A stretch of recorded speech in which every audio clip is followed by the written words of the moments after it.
Sa tingin niyo kung tumakbong presidente si Sara, kanya yan? Oo, nung araw, oo. Walang Walang tatalo. walang tatalo. Dahil committed kami lahat eh. Opo. Simula lang naman lahat ng kaguluhan na ito noong mangarap ang ating vice presidente na maging presidente ng maaga. Kung wala lang sanang maagang nangarap, wala lang sanang maagang nag-ambisyon. So tama ba yung sinabi niya na the president was mine already? Yes. Sinabi niya yun. Opo. Tama yun. Tama po yan. Tama yun. Opo.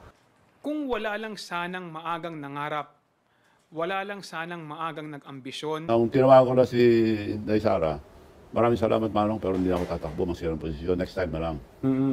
Kung wala lang sanang maagang nangarap, wala lang sanang maagang nag-ambisyon. Hindi, ibig sabihin po, ngayong nanalo si BBM, si Sara, ang talaga bang intensyon nun pagkatapos ni BBM, si Sara, 2028, ganun po ba? Pwede, yun. Ganun po ang usapan. ang usapan. Nung tinawagan ko na si Inday Sara, maraming salamat Manong, pero hindi ako tatakbo, masira ng posisyon. Next time na lang. Nung tinawagan ko na si Inday Sara, maraming salamat Manong, pero hindi ako tatakbo, masira ng posisyon. Next time na lang.